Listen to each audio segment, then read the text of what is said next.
Shalom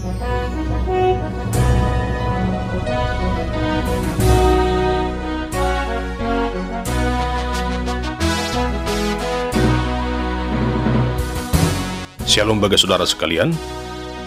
Marilah kita siapkan hati dan pikiran kita untuk menyambut firman Tuhan. Kita berdoa.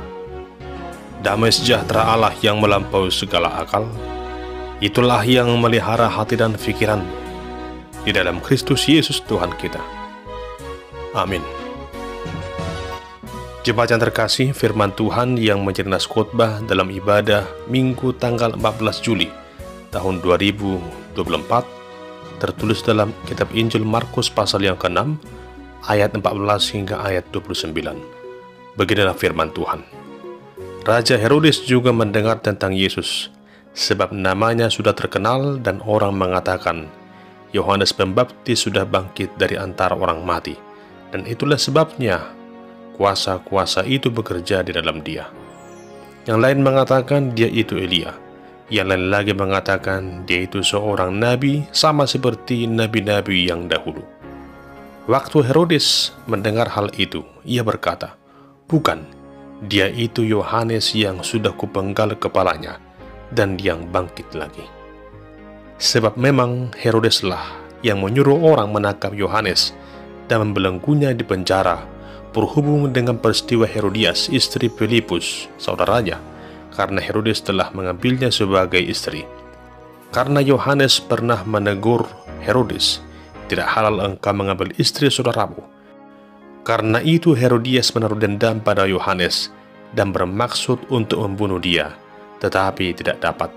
Sebab Herodes segan akan Yohanes, karena ia tahu bahwa Yohanes adalah orang yang benar dan suci, jadi ia melindunginya. Tetapi apabila ia mendengarkan Yohanes, hatinya selalu terombang-ambing, namun ia merasa senang juga mendengarkan dia. Akhirnya tiba juga kesempatan yang baik bagi Herodias, ketika Herodes pada hari ulang tahunnya mengadakan perjamuan untuk pembesar-pembesarnya, perwira-perwiranya, dan orang-orang terkemuka di Galilea. Pada waktu itu anak perempuan Herodias tampil, lalu menari, dan ia menyukakan hati Herodes dan tamu-tamunya. Raja berkata kepada gadis itu, minta daripadaku apa saja yang kau ingini, maka akan kuberikan kepadamu. Lalu bersumpah kepadanya, apa saja yang kau minta akan kuberikan kepadamu, sekalipun setengah dari kerajaanku. Anak itu pergi dan menanyakan ibunya, apa yang harus kuminta? Jawabnya, kepala Yohanes Pembaptis. Maka cepat-cepat ia pergi kepada raja dan meminta, aku mau supaya sekarang juga engkau berikan kepadaku kepala Yohanes Pembaptis di sebuah talam. Lalu sangat sedihlah hati raja, tetapi karena sumpahnya dan karena tamu-tamunya, ia tidak mau menolaknya.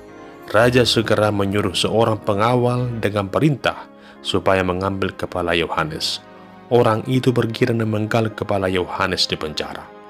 Ia membawa kepala itu di sebuah talam dan memberikannya kepada gadis itu, dan gadis itu memberikannya pula kepada ibunya. Ketika murid-murid Yohanes mendengar hal itu, mereka datang dan mengambil mayatnya, lalu membaringkannya dalam kuburan. Demikian pembacaan firman Tuhan. Saudara terkasih, lewat firman Tuhan saat ini, sangat jelas dikisahkan bagaimana berita tentang Yesus sudah begitu tersiar kemana-mana. Berita tentang dirinya dan apa yang diperbuatnya sudah viral, dan hal itu mempengaruhi situasi kehidupan banyak orang saat itu. Yang pasti ada yang senang, buktinya semakin banyak yang ikut Yesus, namun ada juga yang tidak senang. Mereka selalu mencari kesalahan untuk menjebak Yesus. Berita tentang Yesus tidak hanya mempengaruhi kehidupan rakyat biasa, namun juga mempengaruhi penguasa saat itu, termasuk Raja Herodes Antipas yang berkuasa saat itu. Pada masa itu bermunculan berbagai pengetahuan akan diri Yesus. Ada yang berpendapat yang mengatakan bahwa Yesus adalah Yohanes Pembaptis. Yesus adalah Elia. Ada juga yang mengatakan bahwa dia adalah seorang nabi seperti nabi terdahulu. Dan tak ketinggalan, Herodes juga mengatakan bahwa Yesus itu adalah Yohanes Pembaptis yang telah ia bunuh itu. Mengapa sampai sejauh itu Herodes berpikir, padahal Yohanes memang telah mati ia bunuh? Bisa saja, pada saat itu Herodes senantiasa dikejar rasa bersalah oleh karena dia telah membunuh Yohanes Pembaptis. Jemaat yang terkasih, hal inilah yang diperjelas oleh Injil Markus tentang penyebab dari Herodes membunuh Yohanes Pembaptis. Dalam ayat 17 dikatakan bahwa Herodeslah yang menyuruh menangkap Yohanes dan membelenggunya di penjara oleh karena Yohanes telah menegurnya atas dosa perzinahan yang dilakukan oleh Herodes dengan mengambil Herodias menjadi istrinya, padahal Herodias adalah istri dari Filipus, adik dari Herodes sendiri. Jemaat yang dikasihi Tuhan, itulah konsekuensi dari tindakan Yohanes Pembaptis yang dengan berani telah mengutarakan kebenaran dengan mengingatkan kesalahan Herodes. Yohanes menegur Herodes tentunya atas dua hal yang sangat mendasar. Yang pertama, bahwa ia adalah seorang hamba Tuhan yang harus menyatakan kebenaran. Yang kedua adalah ia tidak mau Herodes hidup dalam dosa. Tentu ini adalah wujud dari kasih seorang hamba Tuhan. Seandainya Herodes menilai teguran itu dari sisi positif, maka ia akan bertobat. Dapat kita bandingkan dengan kisah Daud yang telah jatuh dalam dosa. Dan ketika ia ditegur oleh Nabi Nathan, maka Daud pun bertobat dan akhirnya ia beroleh pengampunan dari Tuhan. Namun agak lain dengan Herodes, dia justru marah dan menangkap Yohanes. Apa yang ia lakukan menunjukkan kedegilan hatinya yang tidak mau ditegur, yang merasa benar, sekalipun ia melakukan kesalahan besar. Bahkan dikatakan dalam perikop ini, Herodias juga menaruh dendam terhadap Yohanes. Entah dia merasa dipermalukan dengan kelakuannya yang bejat itu, apa dia merasa terganggu untuk meneruskan keberdosaannya. Akhirnya ia dendam terhadap Yohanes. Jemaat Tuhan, adapun kata dendam di sini berasal dari kata eneken dalam bahasa Yunani, yang artinya benci, dendam, sakit hati. Adapun rasa dendam yang dimiliki oleh Herodias saat itu membuatnya merencanakan siasat yang sangat kejam, yaitu untuk membunuh Yohanes. Jemaat yang terkasih, apa yang kita simak di sini adalah bahwa dosa telah membuat mata batin dan kesadaran menjadi tertutup. Hingga saat ini, ada begitu banyak orang yang berperilaku seperti Herodias dan Herodes, yakni menghalalkan segala cara untuk memenuhi nafsu kedagingannya. Bahkan tidak segan-segan bertindak sesuka hatinya untuk melampiaskan dendamnya. Ada begitu banyak orang yang menjadi benci dengan orang lain yang telah menegur kesalahannya. Semoga di antara kita tidak ada yang berperilaku seperti Herodes dan Herodias. Oleh karena itu, jika seorang menegurmu atas suatu kesalahan yang kau perbuat, terimalah itu sebagai jalan untuk menuntunmu ke jalan yang benar. Firman Tuhan mengatakan dalam Amsal 10 ayat 17, siapa mengindahkan didikan menuju jalan kehidupan, tetapi siapa mengabaikan teguran tersesat. Saudara yang terkasih, hal berikut yang kita simak lewat perikop ini adalah di tengah situasi kebencian dan niat jahat itu, ternyata Herodes justru berupaya melindungi Yohanes. Alasannya dikatakan dalam ayat 20, Herodes segan dengan Yohanes karena ia tahu bahwa Yohanes adalah seorang hamba Tuhan yang benar dan suci. Di satu sisi, ia senang mendengarkan khotbah Yohanes, dan hal itu membuat hatinya terombang-ambing. Jemaat yang terkasih, ada begitu banyak orang yang berperilaku seperti Herodes. Di satu sisi, ia mengakui dirinya berdosa, tidak layak di hadapan Tuhan. Bahkan saat berdoa pun, ia menitikkan air mata. Ia merasa menyesal dengan segala dosa-dosanya. Ia sadar bahwa apa yang ia lakukan itu salah, tapi ia tidak mau bertobat. Sama seperti Herodes, Ia mengenal siapa Yohanes, namun ia tidak mau mempercayakan dirinya kepada Tuhan lewat teguran Yohanes. Ia menyembunyikan segala kebenaran itu dan menggantikannya dengan hal yang jahat yang ia anggap lebih menyenangkan baginya. Saudara yang terkasih, mungkin ia merasa rugi kalau ia bertobat. Mungkin ia merasa masih panjang waktu yang ada baginya. Mungkin ia merasa masih panjang waktunya untuk mengakui dosanya. Itulah sebabnya ia merasa belum saatnya untuk bertobat. Saudara terkasih, seharusnya ketika seseorang jatuh dalam dosa, hendaklah ia menyesal dan bertobat. Sebagaimana firman Tuhan dalam 1 Yohanes 1 ayat 9, jika kita mengaku dosa kita, maka ia adalah setia dan adil, sehingga ia akan mengampuni segala dosa kita dan menyucikan kita dari segala kejahatan. Saudara terkasih, hal berikut yang kita simak lewat perikop ini adalah dampak dari rasa dendam yang membara di hati Herodias benar-benar berujung menjadi suatu petaka yang besar. Tepat pada perayaan ulang tahun Herodes, ia mengadakan suatu jamuan besar, dan saat itu putri Herodias menari dan menyenangkan hati raja, sehingga Herodes menyuruhnya untuk meminta apapun yang ia inginkan. Bahkan setengah dari kerajaannya, ia berjanji akan diberikannya. Ia menggunakan kesempatan itu. Lalu putri Herodias meminta saran dari ibunya apa yang akan ia minta, dan tak segan-segan ia menggunakan kesempatan itu untuk melampiaskan dendamnya dengan meminta kepala Yohanes Pembaptis di sebuah talam. Mendengar itu, Herodes menjadi sedih. Namun karena ia sudah terlanjur berjanji, maka hal yang begitu keji pun ia lakukan. Ia mengorbankan segalanya. Daripada ia merasa kehilangan harga diri seperti seorang raja yang tidak tepat janji, akhirnya dengan situasi yang terdesak, ia melakukan apa yang diinginkan oleh putri dari Herodias itu. Kepala Yohanes pun dipenggal dan ditaruh di atas sebuah talam. Jemaat yang dikasihi Tuhan, ini merupakan suatu kisah yang begitu tragis dari seorang hamba Tuhan, yaitu Yohanes Pembaptis, pejuang kebenaran, perintis datangnya Sang Juru Selamat, yaitu Tuhan Yesus, yang dengan berani menyatakan kebenaran, hingga akhirnya ia mengalami suatu keadaan yang tragis. Yohanes seorang hamba Tuhan yang berani menegur seorang raja. Akibatnya, ia harus menanggung konsekuensi yang begitu menyedihkan.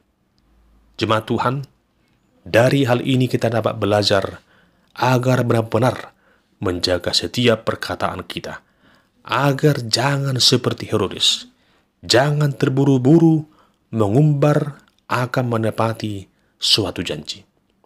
Tidak salah berjanji, namun jangan asal berjanji. Jangan janji tinggal janji. Jika kita berjanji, maka janji itu harus ditepati. Untuk itu, berhati-hatilah berjanji. Jangan sampai engkau tidak mampu melakukan apa yang kau janjikan itu. Lihatlah Herodes yang tidak berpikir panjang, akhirnya ia terjebak dengan kata-kata di dalam janjinya itu. Hingga dampaknya adalah suatu perbuatan yang begitu keji. Jemaat Tuhan, demikian halnya dengan sikap dendam dalam diri Herodias, membuatnya menghalalkan segala cara hanya untuk meraih apa yang ia inginkan. Bahkan anaknya pun ia korbankan, ia jerumuskan jatuh dalam dosa dengan meminta sesuatu yang begitu jahat sekali. Saudara yang terkasih, hendaknya kita selaku orang tua menuntun dan mendoakan anak-anak kita agar hidup dalam kebenaran, bukan di dalam dosa. Mari memberikan didikan yang membangun, bukan sesuatu yang menjatuhkan. Jemaat yang dikasihi Tuhan Yesus Kristus, lewat firman Tuhan saat ini, kita dituntun agar tetap berani menjadi pribadi yang mau menyuarakan kebenaran. Memang benar bahwa untuk menjadi pelaku kebenaran itu bukanlah hal yang mudah. Justru, begitu banyak pejuang kebenaran akan dibenci, difitnah, dianiaya, bahkan dibunuh. Ada begitu banyak konsekuensi dari tindakan hal-hal yang benar. Namun sebagai orang percaya yang telah dipanggil oleh Tuhan Yesus untuk hidup dalam kebenarannya, maka hendaklah kita juga siap sedia melakukan dan menghidupi kebenaran itu, baik atau tidak baik waktunya. Sudah tidak menjadi rahasia umum lagi. Di mana-mana kita melihat orang-orang yang berkata benar akan dibenci oleh kebanyakan orang yang tidak hidup dalam kebenaran. Bahkan dalam kehidupan sehari-hari, kita juga sering melihat bahwa orang tua juga sering mengalami situasi yang serba salah. Ketika orang tua mengingatkan anaknya, justru anak-anak menganggap bahwa teguran orang tua itu adalah suatu hal yang tidak baik. Mereka menganggap bahwa orang tuanya jahat karena telah menegurnya. Mereka menganggap bahwa orang tuanya itu berlebihan. Padahal justru karena cinta kasihnya lah maka orang tua menegur anaknya. Lain lagi ketika guru menegur muridnya. Justru ada saja murid yang memberi laporan yang lain terhadap orang tuanya dengan mengatakan gurunya jahat. Akibatnya muncul persoalan antara orang tua dengan guru. Demikian halnya ketika polisi menegur atau menilang seorang pengendara sepeda motor yang tidak mengenakan helm. Justru ada saja tuduhan yang mengatakan bahwa petugas itu mencari sesuatu. Terlebih lagi di tengah-tengah gereja, kadang hal ini juga sangat kompleks sekali. Ketika seorang warga jemaat ditegur dan dikenakan hukum sejak gereja atas kesalahannya, justru ada saja orang yang mengatakan gereja tidak punya rasa belas kasihan. Demikian halnya juga ketika seorang pendeta berkhotbah dengan tegas.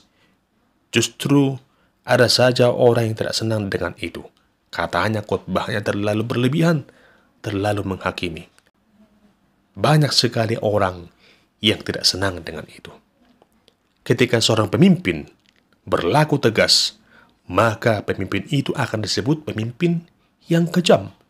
Dan banyak orang yang tidak senang dengan itu. Ketika suatu kesalahan ditegur, maka banyak orang yang tidak senang dengan orang yang menegur itu. Namun bagaimanapun juga, kita harus menyadari memang itulah keinginan dari roh dunia ini, yang tidak senang dengan apa yang namanya kebenaran. Akibatnya muncullah tokoh seperti Herodes dan Herodias yang hidup pada masa kini, yang berupaya mencegal Yohanes masa kini. Tetapi saudara yang terkasih, apapun dan bagaimanapun juga, jangan pernah takut untuk menyuarakan kebenaran dan hidup dalam kebenaran itu. Ketahuilah bahwa kita telah dibenarkan oleh Kristus lewat pengorbanannya di kayu salib. Dan ia telah mengutus kita untuk memberitakan Injil ke seluruh dunia. Dan di dalam diri Tuhan Yesus Kristus, kita dituntun untuk melakukan kebenaran itu. Mari tetap berani menyuarakan kebenaran, agar setiap orang yang berdosa kembali ke jalan yang benar, mengaku dosa dan bertobat. Mari tetap berani menyuarakan kebenaran, agar setiap orang menikmati hidup yang penuh dengan damai sejahtera di dalam Kristus Yesus, Tuhan kita. Ketahuilah jemaat yang dikasihi Tuhan, bahwa di mana ada kebenaran, di situ pasti ada damai sejahtera. Ada sebuah firman Tuhan yang menuntun kita dan menguatkan kita untuk hidup dalam kebenaran. Tertulis dalam 2 Timotius 4 ayat 2. Beritakanlah firman, siap sedialah baik atau tidak baik waktunya. Nyatakanlah apa yang salah, tegurlah dan nasihatilah dengan segala kesabaran dan pengajaran. Oleh karena itu, saudara yang terkasih, mari tetap bersemangat dan bersungguh-sungguh untuk menyuarakan kebenaran di dalam hidup ini. Amin. Kita berdoa. Ya Tuhan Allah Bapa kami, sumber segala kebenaran yang telah Kau nyatakan dalam Kristus Yesus Tuhan kami, yang menyelamatkan kami dan hidup dalam kebenaran itu. Tuntunlah kami ya Tuhan, agar selalu berani dan sungguh-sungguh menghidupi dan menyuarakan kebenaran di dalam dunia ini, agar damai sejahtera itu dapat dinikmati oleh semua orang yang telah hidup di dalam kebenaran itu. Terpuji Engkau ya Tuhan, kekal sampai selamanya. Amin.